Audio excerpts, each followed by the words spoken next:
Shalom Bapak Ibu dan Saudara-saudara kekasih dalam nama Tuhan kita, Tuhan Yesus Kristus. Dan selamat bertemu kembali di YouTube saya, Pendeta Rudolf H. Pasaribu Channel.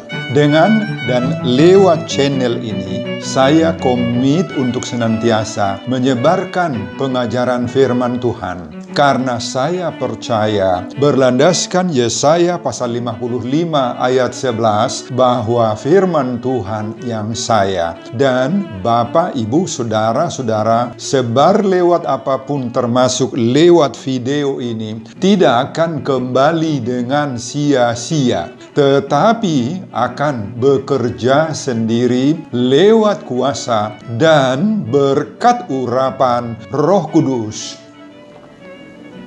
Mari Bapak, Ibu, Saudara semuanya, saya ajak membantu saya menyebarkan pengajaran firman Tuhan khotbah di pertanggihan minggu kedua sesudah Trinitatis 13 Juni 2021. Terambil dari kitab Injil Markus pasal 4 ayat 26 sampai dengan ayat 34 dan bacaan dari Mazmur pasal 20 ayat 1 sampai dengan ayat 10. Dalam Bibel bahasa Batak ditulis pada ayat 1 sampai dengan ayat 9. Diikat oleh topik atau tema bermegah dalam Tuhan. Dalam bahasa Batak dituliskan, dipatibul di bagasan Tuhani.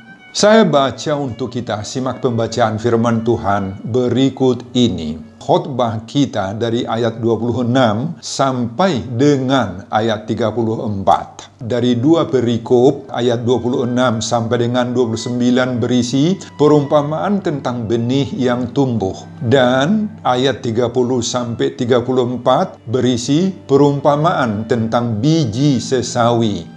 Lalu kata Yesus, beginilah hal kerajaan Allah itu, seumpama orang yang menaburkan benih di tanah. Lalu pada malam hari ia tidur, dan pada siang hari ia bangun. Dan benih itu mengeluarkan tunas, dan tunas itu makin tinggi. Bagaimana terjadinya tidak diketahui orang itu. Bumi dengan sendirinya mengeluarkan buah, mula-mula tangkainya, lalu bulirnya, kemudian butir-butir yang penuh isinya dalam bulir itu. Apabila buah itu sudah cukup masak, orang itu segera menyabit, sebab musim menuai sudah tiba.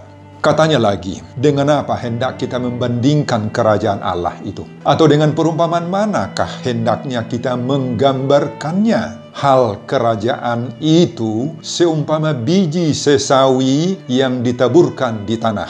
Memang biji itu yang paling kecil daripada segala jenis benih yang ada di bumi. Tetapi apabila ia ditaburkan, ia tumbuh dan menjadi lebih besar daripada segala sayuran yang lain dan mengeluarkan cabang-cabang yang besar, sehingga burung-burung di udara dapat bersarang dalam naungannya. Dalam banyak perumpamaan yang semacam itu, ia memberitakan firman kepada mereka sesuai dengan pengertian mereka.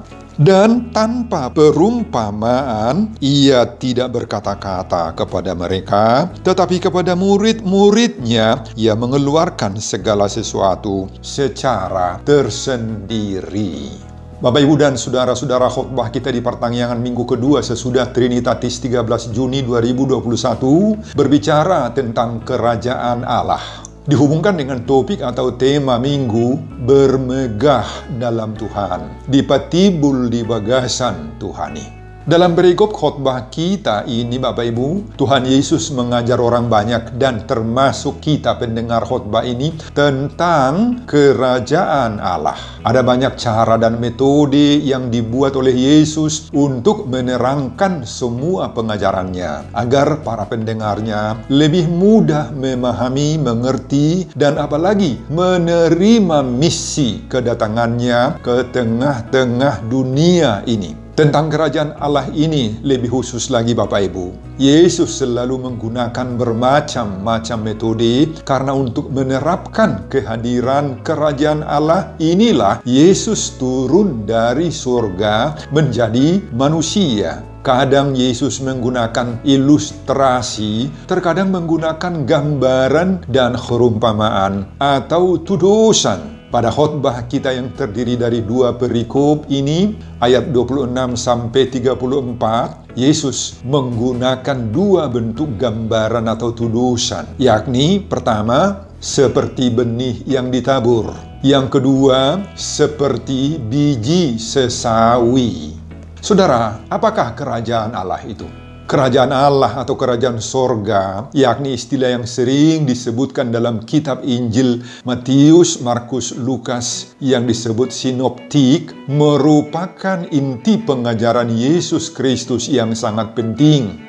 Saudara, meskipun masing-masing ketiga Injil ini memiliki gagasan yang berbeda dalam mengungkapkan hakikat kerajaan Allah atau kerajaan sorga itu, namun intinya sama saja. Yakni, pertama, kerajaan Allah merupakan pemerintahan Allah yang telah terrealisasi konkret dan nyata di tengah-tengah dunia ini melalui kehadiran Yesus dan akan menjadi sempurna pada saat kedatangannya untuk kedua kalinya. Kedua, meskipun terdapat perbedaan penyebutan antara Matius, Markus, dan Lukas, tetapi inti atau objek dan tujuan sasaran masing-masing sama. Menurut perhitungan saya, inilah jumlah penggunaan ayat ketiga-tiga Injil sinoptik tentang kerajaan Allah atau kerajaan sorga. Pada Injil Matius, kerajaan Allah itu disebut 6 kali. Kerajaan sorga disebut 34 kali. Pada Injil Markus, istilah kerajaan Allah disebutkan 14 kali. Kerajaan sorga tidak pernah.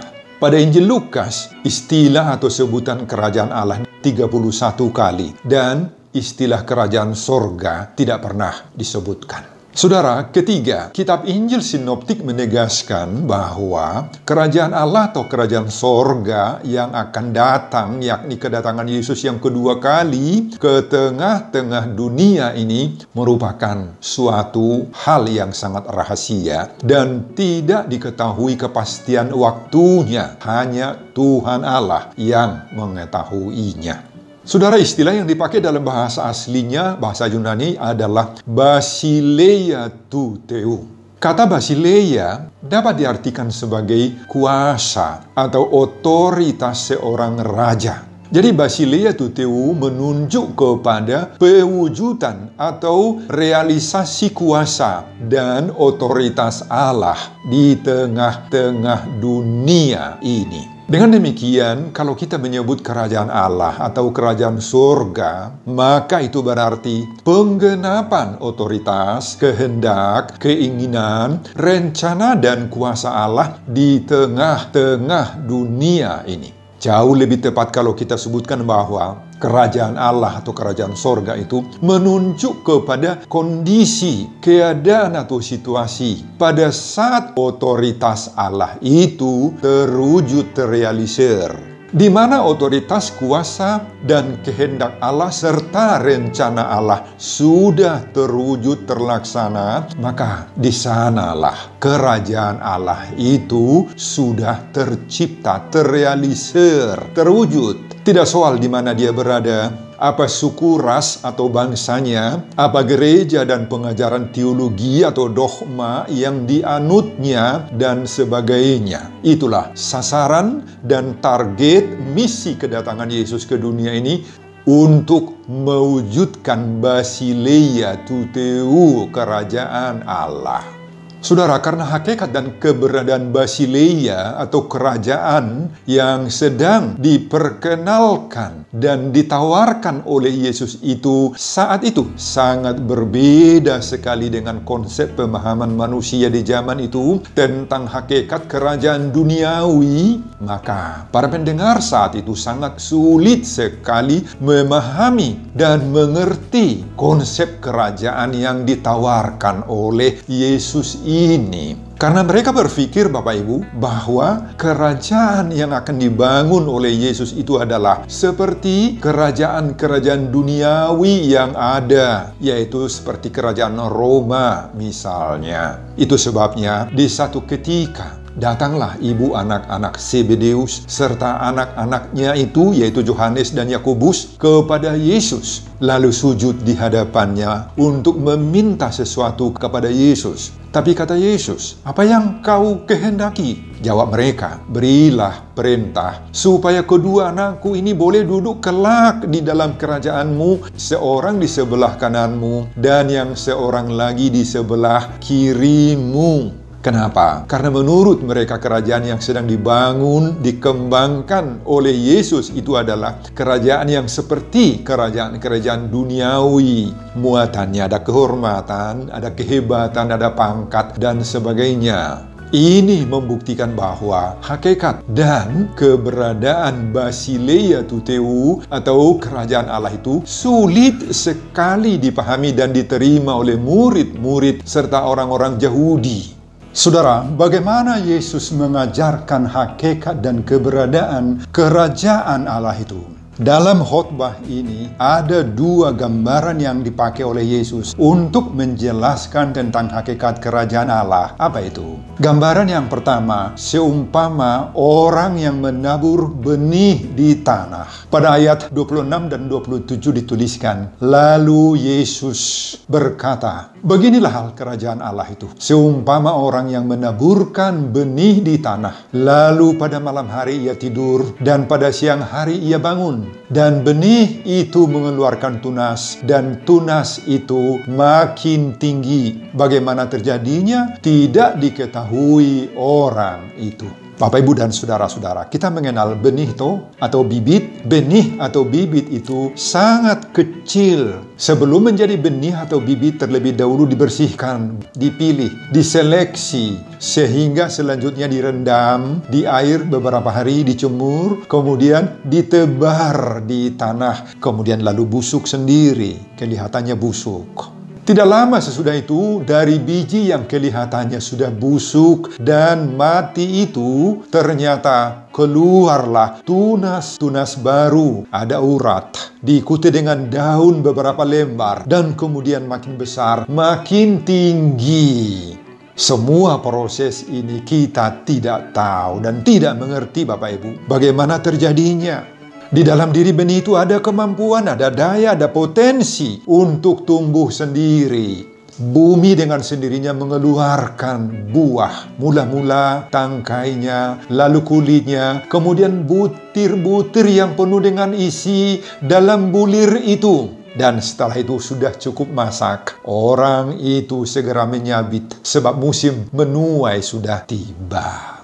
Saudara, inilah gambaran pertama dari hakikat kerajaan Allah itu. Seperti benih, kita tidak tahu proses kelahirannya. Lahir dari dalam dirinya sendiri, dan di dalam dirinya ada daya, ada potensi, ada kekuatan, ada gerakan. Itu gambaran yang pertama. Gambaran yang kedua, seumpama biji sesawi yang ditaburkan di tanah. Saudara, tumbuhan sesawi ini secara umum dianggap sebagai Brassica nigra.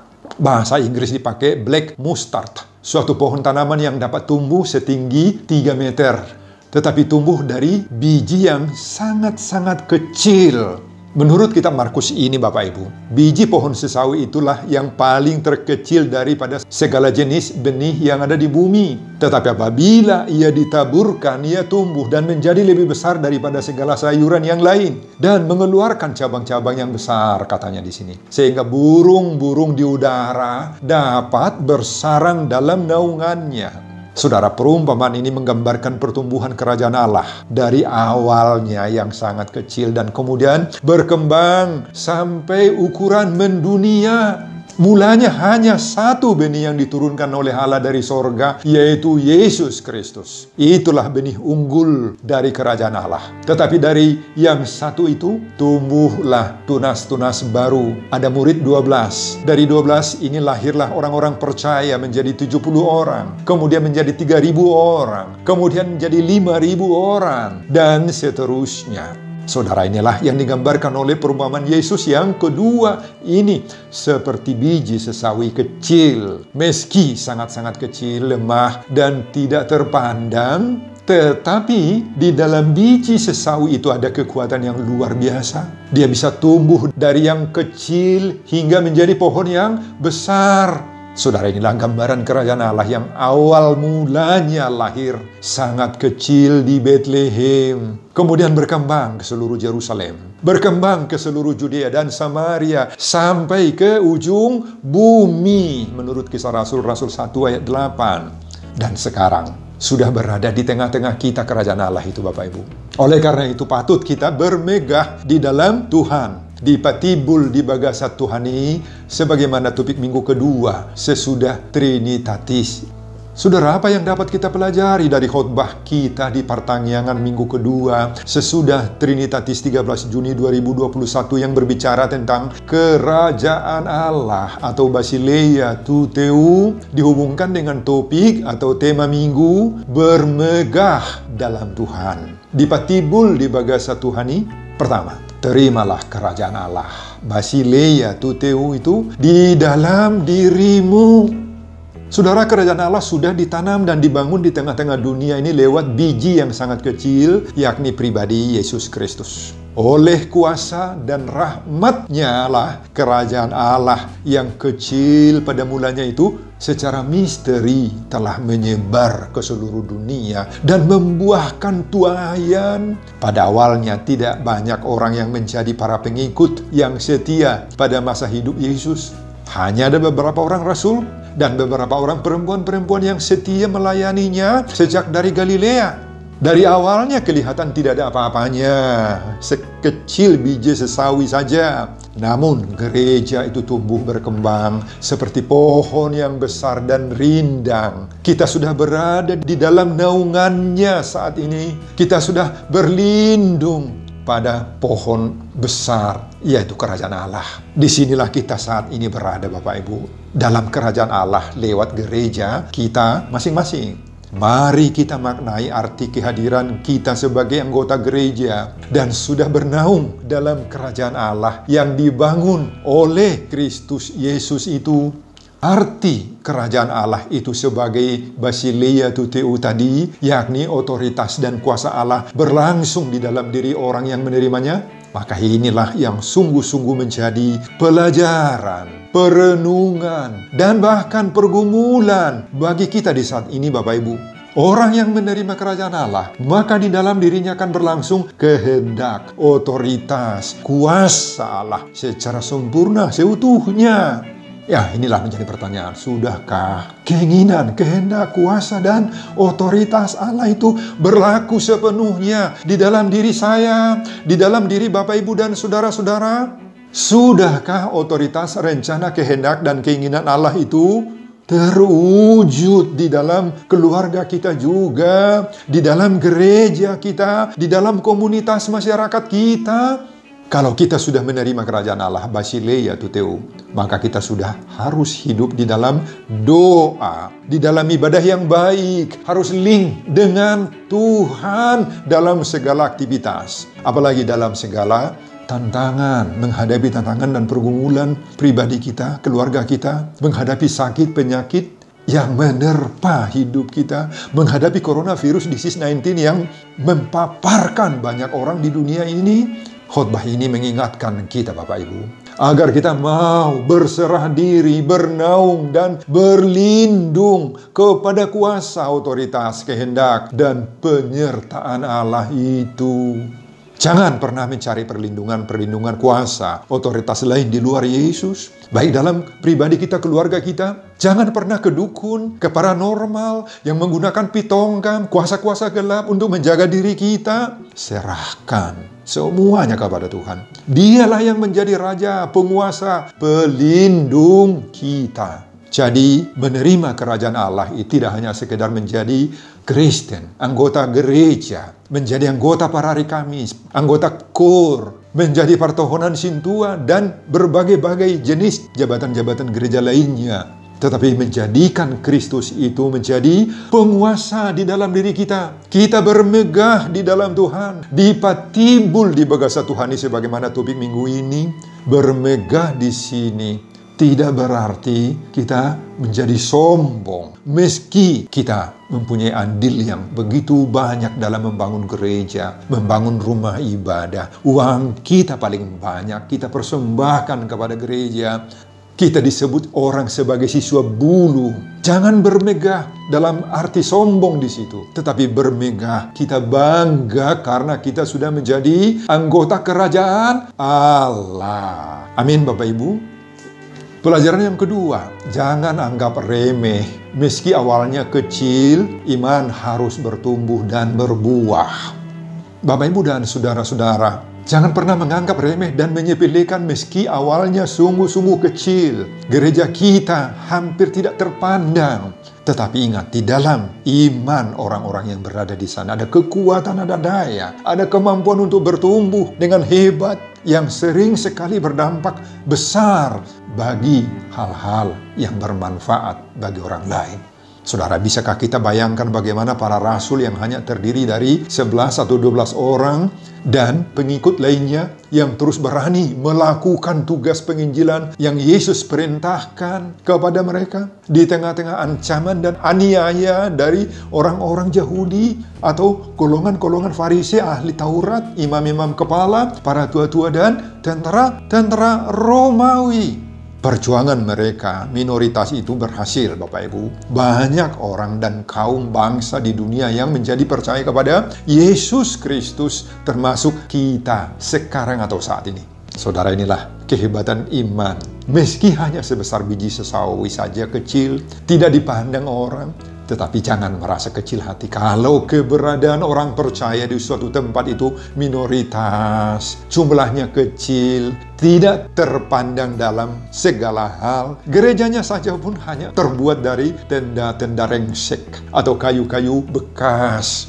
Mari kita berbuat serupa dengan mereka pemberita-pemberita Injil mula-mula itu, lewat hidup kita, lewat perilaku kita, lewat kesaksian-kesaksian kita, agar orang lain merasakan indahnya hidup di dalam kerajaan Allah. Agar orang lain merasakan indahnya kasih Tuhan Yesus dalam menyelamatkan hidup kita. Amin, Bapak Ibu. Pelajaran yang ketiga, iman harus dijaga pertumbuhannya dan harus dirawat dengan baik. Ingat, benih-benih itu pasti selalu mendapat gangguan dan tantangan. Ada hama-hama tanaman, ada tikus yang bisa mengganggu binatang-binatang darat, angin-angin kencang, dan lain-lain.